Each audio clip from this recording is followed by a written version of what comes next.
Hi, இன்றைக்கி நம்ம பார்க்க போகிறது கொள்ளு சட்னி தாங்க. இது ரொம்ப ஹெல்த்தியாகவும் டேஸ்டியானதும் கூட. ஸோ இது வந்து பார்த்திங்கன்னா மான்சூன் சீசனுக்கு ஒரு பெட்டரான சாய்ஸு.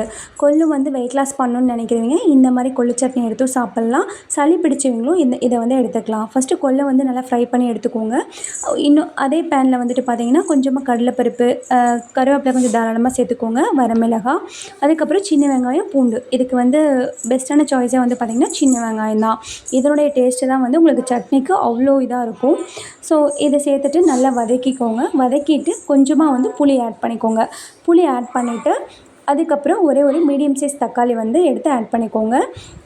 இதெல்லாம் சேர்த்துட்டு நல்லா வதக்கி விடுங்க. வெங்காயம் வந்து பார்த்திங்கன்னா ரொம்ப வதங்கணும் அப்படிங்கிறது தேவை கிடையாது. ஓரளவுக்கு மீடியமாக வதங்கினாவே நம்ம எடுத்து அரைச்சிக்கலாம். ஸோ இதை நல்லா வதக்கி விட்டுட்டு கொஞ்சமாக கொத்தமல்லி தழை ஆட் பண்ணியாச்சு. அதுக்கப்புறம் வந்து பார்த்திங்கன்னா இதுக்கு லாஸ்ட்டாக வந்து கொஞ்சம் பெருங்காயத்தூள், சீரகம், மிளகு இந்த ரெண்டும் ஆட் பண்ணிக்கலாம். நான் மிளகு தூள் ஆட் பண்ணிவிட்டேன். ஸோ இதெல்லாம் சேர்த்து நல்லா வதக்கி விட்டுட்டு உப்பு வந்து உங்கள் டேஸ்ட்டுக்கு தகுந்த மாதிரி சேர்த்துக்கோங்க. இதெல்லாம் சேர்த்து நல்லா அரைச்சிட்டு வந்துடுங்க. அவ்வளோதான். லாஸ்ட்டாக சின்ன வெங்காயம் லைட்டாக மேலே தூவி விட்டு ஒரு அரை டீஸ்பூன் வந்து நல்லெண்ணெய் ஊற்றினீங்கன்னா அவ்வளோ டேஸ்டியான சட்னி ரெடி ஆகிடும். இது ரொம்ப டேஸ்டியாக இருக்கும்.